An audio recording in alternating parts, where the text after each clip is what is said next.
Baik, salam sehat untuk semuanya. Tetap eh, jaga kesehatan, tetap patuhi protokol kesehatan. Terima kasih sudah mau hadir dalam seminar kali ini. Nah, saya bukan menyebutnya seminar kali ini, saya menyebutnya workshop dalam Anda mengerti diri Anda sendiri dulu nih ya. Posisinya karena kita akan belajar sedikit tentang komunikasi yang berubah di era zaman modern ini, zaman yang sekarang komunikasi yang berubah. Nah, ini yang saya akan mencoba membawa Anda ke zaman yang berubah ini. Gimana tadinya seseorang berkomunikasi dengan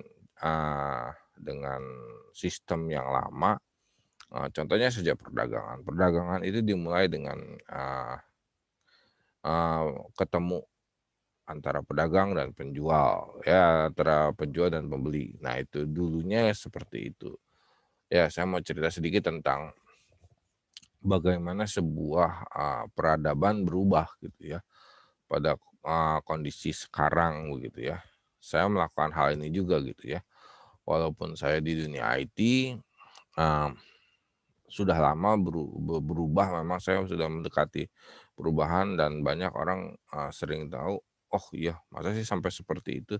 Tapi kenyataannya terjadi sekarang. Ada banyak yang mendengarkan seminar.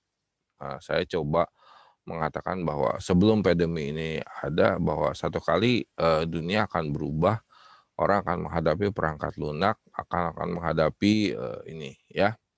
Nah, baik di kelas juga kita coba, di kelas workshop juga kita cerita tentang itu. Dan kenyataannya itu berubah sekarang karena memang sudah ada platformnya di situ. Cuma kita kurang cepat gitu ya untuk mau sebenarnya harus perkembangan lebih cepat lagi dengan teknologi yang ada. Tapi kita coba dulu dengan skup yang kecil. Saya dengan pandemi ini uh, mendapatkan poin di situ ya. Kenapa? Contoh saja pas pandemi itu terjadi orang pemutusan kerja dan banyak yang di-PHK, banyak yang ini, di wilayah saya sendiri gitu ya. Nah, saya coba membuat suatu bentuk komunikasi antar warga di mana adalah nilai jual belinya, ada marketnya di situ. Nah, kita membentuk suatu grup, di WA grup kita disebut marketplace di situ. Bagaimana warga berhubungan dengan warga yang lain lewat sebuah WA group di mana di situ ada produk-produk yang kita hasilkan. Awalnya sih bicaranya cuma seperti ini, bila Anda masak 10 porsi, Anda makan 2 saja gitu, yang 8 boleh kasih tetangga, dijual ke tetangga gitu. Sehingga Anda ada profitnya di situ. Secara sederhana seperti itu sih sebetulnya. Nah, itu ternyata berjalan baik sampai hari ini masih berjalan dengan baik dan lumayan, penghasilannya lumayan. Pernah satu ketika saya coba hitung seminggu itu dalam satu komplek kecil dengan 500 kakak, bisa 30 jutaan omset dan berkembang, terus berkembang gitu ya. Nah, bagaimana hal itu bisa terbentuk karena orang ternyata sudah paham dengan teknologi. Cuma, membentuk komunitas sehingga paham itu tidak mudah gitu ya. Nah, begitu dibentuk market itu, mulai orang bercenderung di atas meja makan itu dia foto.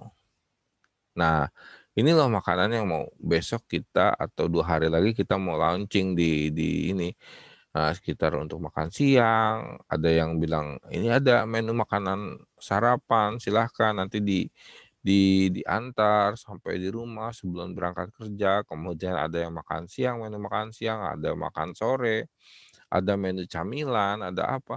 Mereka bikin sendiri di rumah, kemudian mereka jual.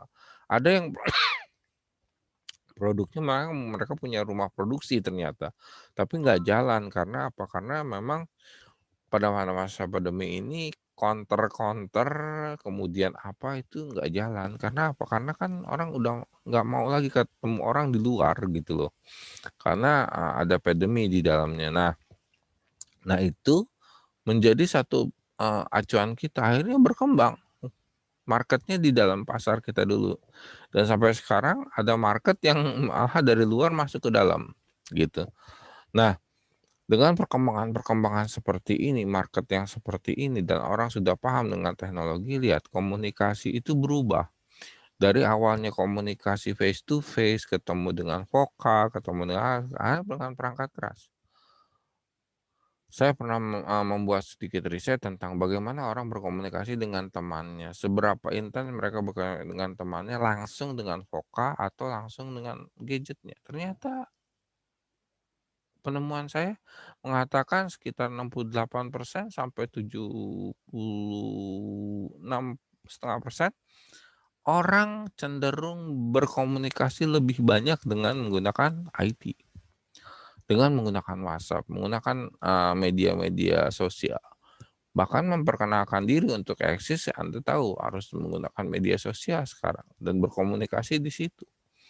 Nah, dari hal tersebut ada perubahan kultur, ada perubahan komunikasi, ada perubahan ini.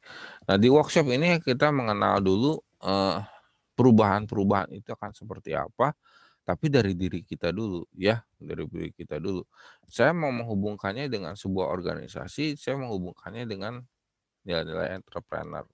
Karena saya ingin mencoba mengemukakan bahwa entrepreneur sekarang bukan entrepreneur yang seperti dulu lagi, mungkin sudah berubah pergerakannya gitu ya. Nah, walaupun kita menerimanya masih belum terlalu cepat, tapi kita sudah bisa sebetulnya mengkaji gitu ya, entrepreneur seperti apa. Baik, kita coba dulu dengan bagaimana mengekspresikan diri yang tadi sudah selesai ya, kita saya ceritain dan, itu adalah bagaimana kita berkomunikasi dengan orang melakukan trader jual beli, gitu ya. Nah, tapi di dalam, teori komunikasi itu kita harus lihat dulu siapa kita gitu. Nah, kadang sering gagal dalam dunia dunia entrepreneur karena dia nggak kenal dirinya sendiri gitu loh ya. Seperti apa sih dirinya sendiri dalam membuat sebuah dunia entrepreneur gitu ya. Nah, saya ingin membuat sebuah, cakupan sederhana saja gitu ya, sederhana saja beberapa poin yang saya pengen lihat adalah, poin-poin yang bisa menilai diri kita sendiri gitu loh ya.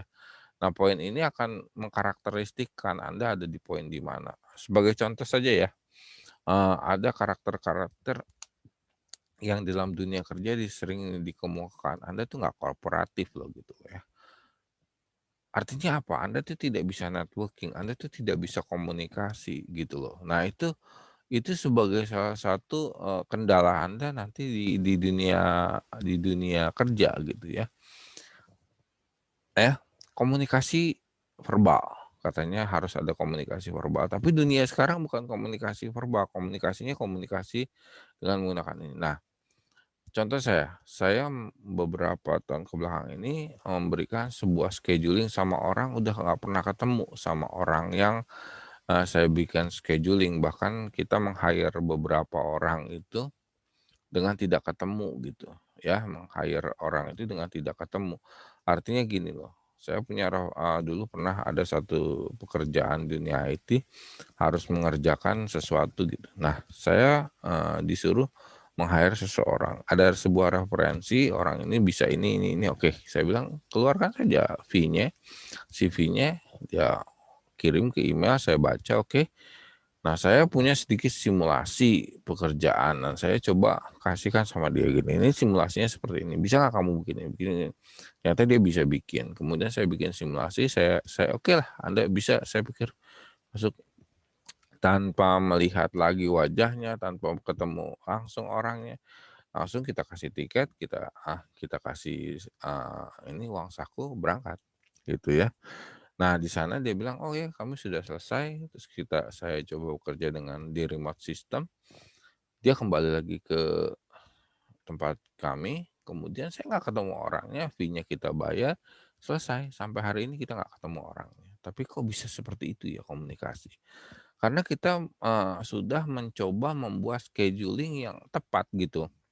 Komunikasinya dengan menggunakan apa ya, menggunakan ini, menggunakan perangkat, eee, elektronik seperti ini. Jadi tidak ada lagi sebetulnya kendala-kendala yang diperlukan dalam menghadapi hal-hal seperti itu. Karena apa? Komunikasi sudah berubah. Orang itu kooperatif tapi di dunia IT gitu, bagaimana? Ya, nah itu salah satunya. Nah, perbedaan itu nanti kita pelajari bagaimana orang berkomunikasi secara itu. Kemudian, apakah, dalam dunia kerja Anda orang seorang yang cepat bertindak? Itu juga sering ditanya loh. Cepat nggak dia, mencoba merubah? Nanti ada poinnya soalnya ya, bagaimana Anda ditempatkan di mana Anda, di titik-titik kritiskah bisa ataukah tidak, itu diperlukan, gitu ya. Kemudian, nah, kalau dunia ini, dunia yang di belakang saya ini, dunia entrepreneur, orang sering bilang gini, dunia entrepreneur itu dunia resiko ya. Betul, penuh resiko. Nah, Anda penantang resiko bukan gitu loh. Secara pribadi penantang resiko bukan, karena penantang resiko itu kalau rugi ya sudah gitu ya. Bukannya sudah tapi dipikirkan, oh iya tadi rugi ya, tapi Anda penantang resiko gitu. Tapi kalau untung, untung juga.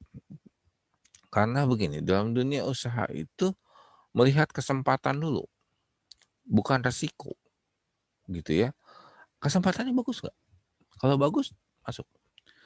Tapi dunia pendidikan melihat itu resiko lebih besar dari kesempatan.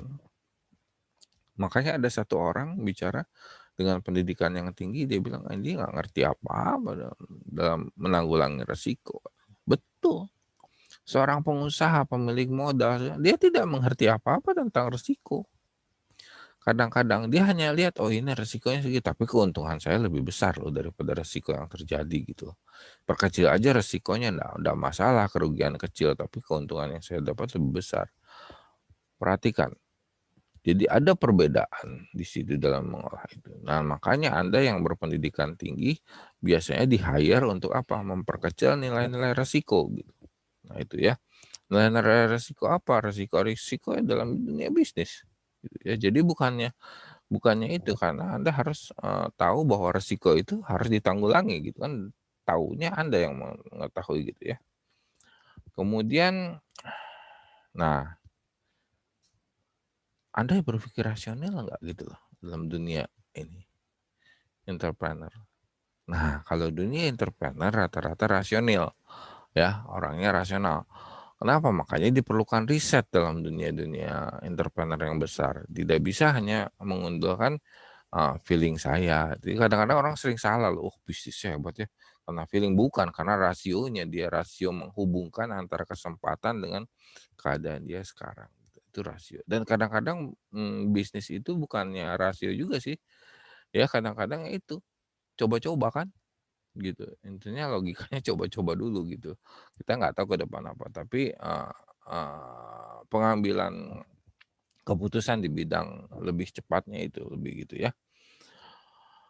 Nah, ada beberapa hal lagi, tapi dari poin tersebut Anda ini ya, saya hanya mau mengambil beberapa poin yang krusial saja. Nah, saya mau coba ambil, supaya jangan terlalu lama, saya akan menjawab dulu beberapa poin yang diperlukan dalam, sistem Anda mengenal diri Anda sebetulnya ya. Poinnya seperti apa? Oke, kita coba. Salah satu contohnya saja ya, dalam poin tersebut saya jawab gitu ya. Apa ya? Contoh satu, yang tadi kalau seorang, yang cepat mengambil tindakan, cepat bertindak, cepat melakukan sebuah, nah itu adalah posisi Anda di mana Anda memang seorang yang risk taking gitu ya. Risk taking, pengambil resiko gitu ya. Karena dengan resiko yang, datang Anda bisa bertindak cepat, meminimalkan resiko, salah satunya itu. Nah, Anda cocok di bidang itu, gitu ya, di bidang entrepreneur. Kemudian, satu lagi, karena Anda mampu menangani semuanya dengan cepat, satu, Anda pengen mendapat keuntungan dengan cepat. Ada relasinya kan jadinya ya. Ketika keuntungan pengen didapat dengan cepat, hati-hati Anda seorang entrepreneur sebenarnya, gitu ya. Bagaimana mendapat keuntungan dengan cepat? Tapi resiko datang juga dengan cepat. Jadi Anda harus bertindak cepat, harus mengambil kesempatan dengan cepat, gitu ya. Kita dalam dunia usaha berlomba untuk mengambil kesempatan dengan cepat, ya. Tapi kalau nggak ngambil kesempatan itu, nggak jadi terhadap kesempatan, ya Anda ketinggalan di belakang pastinya. Kemudian apalagi ya? Ya, salah satunya cepat mengambil keputusan ya, salah satunya mengambil keputusan juga salah satunya itu ya. Nah itu poin-poin yang mungkin, saya mencoba itu. Nah, ada lagi di dunia IT, di dunia IT lebih hebat lagi karena, dunia IT adalah dunia yang tidak suka dengan status quo. Status quo adalah status yang selalu di dalam. Karena apa? Dengan teknologi, kemampuan orang berpikir, kemampuan orang ini dilakukan secara cepat. Tidak ada yang tidak cepat gitu ya. Perubahan-perubahan zaman itu dilakukan secara cepat. Kenapa? Karena ada bantuan teknologi tadi. Nah, dunia entrepreneur IT lebih ke menghindari meninggalkan status quo, karena status quo adalah, nilai-nilai yang, justru harus diambil lompatannya supaya apa, supaya, bergerak terus dunia teknologinya, bergerak terus, dinamis terus gitu ya. Seperti tadi saya bilang bahwa ada masa-masa orang bertemu muka, sekarang sudah tidak ada, semua dengan teknologi, iklan semua dengan media sosial. Ini nah lihat perubahan-perubahan ini sangat dahsyat, sangat hebat karena kecepatan, butuh kecepatan. Nah, dia menghindari status quo, dia menghindari semua itu gitu supaya apa, supaya bisnisnya jalan, supaya usahanya jalan gitu ya, dan berjalannya dengan cepat, dengan butuh kecepatan. Nah itu kira-kira. Nah beberapa hal lain yang perlu diperhatikan, contoh lagi, satu lagi lah, itu adalah Anda seorang manajemen trouble bukan, ya. Manage trouble bukan troublemaker ya, troublemaker Anda merusak soalnya, tapi ini manage trouble bukan. Kalau Anda seorang mampu manage trouble dengan baik, nah Anda itu. Nah, itu salah satu sifat yang mungkin, Anda harus kenal dulu diri Anda. Dalam dunia usaha kan seperti itu. Itu satu poin ya, salah satu sisi poin bahwa di situ ada Anda di situ. Nah, ini saja dulu untuk sementara, eee, seminar kali ini, workshop kali ini untuk nanti saya kasih sebuah kuesioner. Ini baru satu sifat saja yang dominan. Ada sifat-sifat lain nanti kita akan coba kembangkan di sini, supaya Anda mengenal dulu siapa Anda dalam berkomunikasi dengan media yang baru. Oke? Nah, sampai sini dulu seminarnya. Tetap sehat di rumah, tetap patuhi protokol kesehatan, jaga kesehatan. Terima kasih.